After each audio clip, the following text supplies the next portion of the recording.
Hello friends, welcome to my YouTube channel Seekho free. तो friends, आज की इस वीडियो में हम जानेंगे कंप्यूटर के बारे में कुछ महत्वपूर्ण जानकारी, जैसे कि कंप्यूटर क्या होता है, कंप्यूटर का आविष्कार कब और किसने किया था, कंप्यूटर के कितने भाग होते हैं, कंप्यूटर के इनपुट और आउटपुट पार्ट कौन कौन से होते हैं, कंप्यूटर कितने प्रकार के होते हैं, कंप्यूटर की कितनी जनरेशन है, कंप्यूटर की मुख्य विशेषताएं आदि।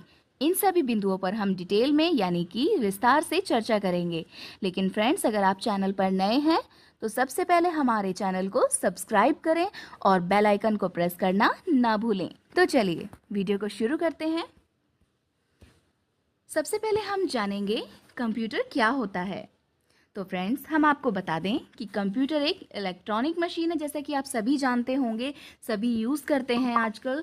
तो कंप्यूटर एक इलेक्ट्रॉनिक मशीन है जो यूज़र द्वारा दिए गए इंस्ट्रक्शंस को इनपुट के रूप में लेकर उसकी प्रक्रिया यानी प्रोसेस करता है। यूज़र द्वारा, यूज़र यानी कि जो उसको यूज़ करने वाला व्यक्ति है, जो उसको चला रहा है, इंस्ट्रक्शन को इनपुट के रूप में लेकर यानी कि जो निर्देश दिए गए हैं उनको इनपुट के रूप में लेता है और उस पर प्रोसेस करता है, उस पर वर्क करता है और उसका परिणाम यानी कि उसका आउटपुट यानी रिजल्ट आसानी से हमें प्रदान करता है। चित्र में देखकर समझ सकते हैं। कंप्यूटर शब्द की जो उत्पत्ति है वो कंप्यूट शब्द से हुई है, अर्थात कंप्यूट का जो अर्थ होता है वो गणना करना यानी कि कैलकुलेशन करना होता है। इसलिए कंप्यूटर को हिंदी में हम संगणक कहते हैं। फ्रेंड्स, यहाँ पर हम कंप्यूटर की फुल फॉर्म जानेंगे। C common, O operating, M machine, P purposely, U used for, T technological, E educational and R research. तो ये फुल फॉर्म कुछ इस तरह से होगी: common operating machine purposely used for technological and educational research. आइए अब हम जानते हैं कि कंप्यूटर का आविष्कार कब और किसने किया था। फ्रेंड्स, दुनिया का सबसे पहला कंप्यूटर चार्ल्स बेबेज ने साल 1822 में बनाया था, जिसका नाम मैकेनिकल कंप्यूटर था। इसलिए चार्ल्स बेबेज को कंप्यूटर का फादर यानी पिता कहा जाता है। चार्ल्स बेबेज ने सन 1837 में पहला जनरल मैकेनिकल कंप्यूटर भी बनाया था, जिसका नाम एनालिटिकल इंजन रखा गया था। इस कंप्यूटर का प्रयोग कैलकुलेशन करने के लिए किया जाता था। नेक्स्ट पॉइंट है कंप्यूटर के भाग। अब हम बात करेंगे कंप्यूटर के पार्ट्स के बारे में कि कंप्यूटर के कितने भाग होते हैं। कंप्यूटर के मुख्यतः दो भाग होते हैं। Number 1 hardware, number 2 software. Hardware क्या होते हैं? सबसे पहले हम हार्डवेयर के बारे में जानेंगे। कंप्यूटर के वे समस्त पार्ट्स जो हमें दिखाई देते हैं, जिनको हम देख सकते हैं या फिर जिन्हें हम स्पर्श यानी कि छू सकते हैं, जैसे कि mouse, keyboard, monitor, scanner, printer, speaker आदि। फ्रेंड्स, हार्डवेयर जो होते हैं वो मनुष्य के बॉडी पार्ट्स यानी कि शारीरिक अंगों की तरह ही होते हैं। जिस प्रकार हमारे शरीर में हाथ, पैर, आँख, नाक, कान होते हैं, ठीक इसी प्रकार से कंप्यूटर में mouse, keyboard, monitor, scanner, printer, speaker आदि होते हैं। नेक्स्ट हम बात करेंगे सॉफ्टवेयर के बारे में। कंप्यूटर के वे समस्त प्रोग्राम्स जिनके द्वारा कंप्यूटर को ऑपरेट किया जाता है यानी कि उसको चलाया जाता है, इनको ना तो हम स्पर्श कर सकते हैं यानी कि टच नहीं कर सकते और ना ही हम इनको देख सकते हैं। ये मनुष्य के अंदर की आत्मा की तरह होते हैं। जिस प्रकार मनुष्य के शरीर में, हमारे शरीर में आत्मा होती है, ठीक उसी तरह से कंप्यूटर में सॉफ्टवेयर होते हैं। अब ये जो सॉफ्टवेयर होते हैं ये भी दो तरह के होते हैं, दो प्रकार के होते हैं। सबसे पहला होता है सिस्टम सॉफ्टवेयर और सेकंड होता है हमारा एप्लीकेशन सॉफ्टवेयर। अब देखते हैं सिस्टम सॉफ्टवेयर क्या होता है। सिस्टम सॉफ्टवेयर को ऑपरेटिंग सिस्टम भी कहते हैं। सिस्टम सॉफ्टवेयर डिवाइस और एप्लीकेशन सॉफ्टवेयर दोनों को मैनेज करने का काम करता है। नेक्स्ट हम बात करेंगे एप्लीकेशन सॉफ्टवेयर के बारे में। एप्लीकेशन सॉफ्टवेयर को हम शॉर्ट में ऐप कहते हैं। फ्रेंड्स, यह अलग अलग कार्य करने के लिए अलग अलग छोटे छोटे ऐप होते हैं। आइए हम इसको एग्जाम्पल की हेल्प से देखते हैं, समझते हैं थोड़ा। जैसे हमारा Microsoft window, Mac OS, Linux, Fedora आदि, ये सब जो हैं वो सब सिस्टम सॉफ्टवेयर के एग्जाम्पल हैं।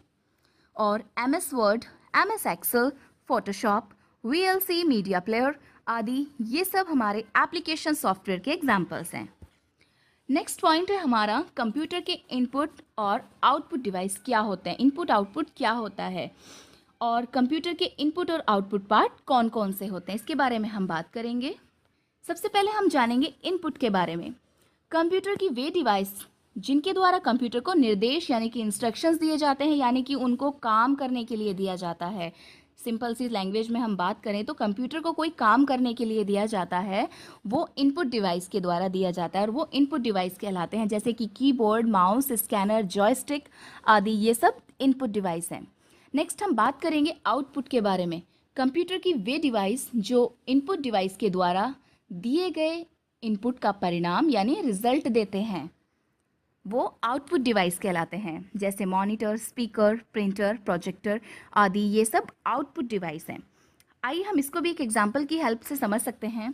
मान लीजिए हमें कंप्यूटर में अपना नाम लिखना है, तो हम अपना नाम लिखने के लिए कीबोर्ड का यूज़ करेंगे। कीबोर्ड से हम अक्षर को टाइप करेंगे या इनपुट करेंगे, तो कीबोर्ड हमारा इनपुट डिवाइस हो जाएगा। और जो लिखा हुआ नाम हमें दिखाई देगा, वो कहाँ पर दिखाई देगा, वो हमें दिखाई देगा स्क्रीन पर यानी कि मॉनिटर पर। हमें उसका रिजल्ट कहाँ पर मिला, मॉनिटर पर मिला। तो यानी कि हमारा जो मॉनिटर है वो हमारी आउटपुट डिवाइस है। नेक्स्ट पॉइंट है हमारा कंप्यूटर कितने प्रकार के होते हैं। अब हम जानेंगे कंप्यूटर के टाइप्स के बारे में। बेसिकली तो कंप्यूटर 3 प्रकार के होते हैं, एनालॉग कंप्यूटर, डिजिटल कंप्यूटर और हाइब्रिड कंप्यूटर। सबसे पहले हम बात करेंगे एनालॉग कंप्यूटर्स के बारे में। एनालॉग कंप्यूटर का इनपुट आउटपुट सिग्नल रूप में होता है। इनका उपयोग भौतिक मात्राओं को मापने के लिए किया जाता है, जैसे कि examples wall clock, speedometer, thermometer, ये सब एनालॉग कंप्यूटर के उदाहरण हैं। नेक्स्ट हम बात करेंगे डिजिटल कंप्यूटर की। डिजिटल कंप्यूटर बाइनरी सिस्टम पर डिपेंड होता है, यानी कि डिजिटल कंप्यूटर जो होता है वो बाइनरी सिस्टम पर आधारित होते हैं। इनका प्रयोग अर्थमेटिक ऑपरेशंस को परफॉर्म करने के लिए किया जाता है। वर्तमान समय में अधिकतर डिजिटल कंप्यूटर का उपयोग किया जाता है, जैसे कि स्मार्ट वॉच, लैपटॉप, डेस्कटॉप, ये सब डिजिटल कंप्यूटर के उदाहरण हैं। आइए डिजिटल और एनालॉग में क्या अंतर होता है, इसे हम थोड़ा सा विस्तार से यानी कि डिटेल में समझ लेते हैं। फ्रेंड्स, आपने साधारण घड़ी देखी होगी जो सुई के द्वारा समय को बताती है, यानी कि समय को सिग्नल के रूप में देती है। यह एक एनालॉग कंप्यूटर का उदाहरण है। आजकल की स्मार्ट घड़ी समय को डिजिट के रूप में देती है। यह एक डिजिटल कंप्यूटर का उदाहरण है। इसी प्रकार से एनालॉग थर्मामीटर और डिजिटल थर्मामीटर को हम चित्र में देखकर समझ सकते हैं। जो हमारा फर्स्ट वाला है वो हमारा डिजिटल थर्मामीटर है और जो हमारा नेक्स्ट है वो हमारा एनालॉग थर्मामीटर है। नेक्स्ट हम बात करेंगे डिजिटल कंप्यूटर्स की। फ्रेंड्स, डिजिटल कंप्यूटर्स जो होते हैं वो 4 प्रकार के होते हैं, micro computer, mini computer, mainframe computer और सुपर कंप्यूटर। माइक्रो कंप्यूटर के हम बारे में जानेंगे पहले। तो माइक्रो कंप्यूटर बहुत छोटे होते हैं। माइक्रो का मतलब छोटा ही होता है, बहुत ही सूक्ष्म। और माइक्रो कंप्यूटर के सीपीयू में माइक्रो प्रोसेसर का उपयोग किया जाता है। यह एक सिंगल यूज़र कंप्यूटर होता है, यानी कि इसको एक सिंगल पर्सन यूज़ कर सकता है। माइक्रो कंप्यूटर का जो प्रयोग होता है वो घरों में या छोटे व्यवसाय या पर्सनल कार्य के लिए किया जाता है। For example laptop, desktop, tablet micro computer के उदाहरण हैं। नेक्स्ट है हमारा mini computer. Mini computer micro computer से थोड़े बड़े होते हैं और इनकी कार्य क्षमता यानी कि जो वर्किंग कैपेसिटी होती है वो भी माइक्रो कंप्यूटर से थोड़ी ज़्यादा होती है, अधिक होती है। इनका उपयोग बड़ी कंपनीज एवं सरकारी ऑफिस में सर्वर के रूप में होता है। एक मल्टी यूज़र कंप्यूटर होता है ये, यानी कि इस पर एक बार में कई सारे लोग काम कर सकते हैं। इसके एग्जाम्पल्स हैं IBM का AS400 कंप्यूटर। नेक्स्ट हम बात करेंगे मेन फ्रेम कंप्यूटर के बारे में। Main frame computer micro computer से बड़े होते हैं और इनकी वर्किंग कैपेसिटी यानी कि कार्य क्षमता भी माइक्रो कंप्यूटर से अधिक होती है। इनका उपयोग बड़ी कंपनियों में सर्वर के रूप में डेटाबेस रखने के लिए किया जाता है। मेन फ्रेम कंप्यूटर इतने बड़े होते हैं कि इन पर एक बार में हज़ारों लाखों लोग यूज़र काम कर सकते हैं। नेक्स्ट बात करते हैं सुपर कंप्यूटर के बारे में। सुपर कंप्यूटर सभी प्रकार के अन्य कंप्यूटरों से बहुत बड़े और बहुत ही तेज़ होते हैं। इनका उपयोग इंजीनियरिंग एवं वैज्ञानिक अनुसंधान यानी कि रिसर्च केंद्रों के कार्य में होता है। सुपर कंप्यूटर सबसे तेज़ और सबसे महंगा कंप्यूटर होता है। सबसे पहला जो सुपर कंप्यूटर है वो है क्रे 1 और भारत का पहला सुपर कंप्यूटर है परम 8000। फ्रेंड्स, एनालॉग कंप्यूटर और डिजिटल कंप्यूटर के बाद आपका तीसरा कंप्यूटर आता है हाइब्रिड कंप्यूटर। हाइब्रिड कंप्यूटर को डिजिटल और एनालॉग दोनों प्रकार के कंप्यूटर को मिलाकर बनाया जाता है, यानी कि हाइब्रिड कंप्यूटर में डिजिटल कंप्यूटर और एनालॉग कंप्यूटर दोनों प्रकार के कंप्यूटर के गुण पाए जाते हैं।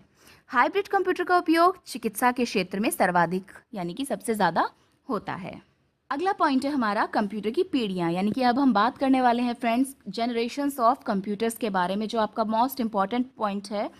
तो कंप्यूटर की जो पीढ़ियाँ हैं, देखिए फ्रेंड्स, बदलते समय और ज़रूरत के हिसाब से क्या होता है कि कंप्यूटर टेक्नोलॉजी में भी कई सारे बदलाव हो रहे हैं।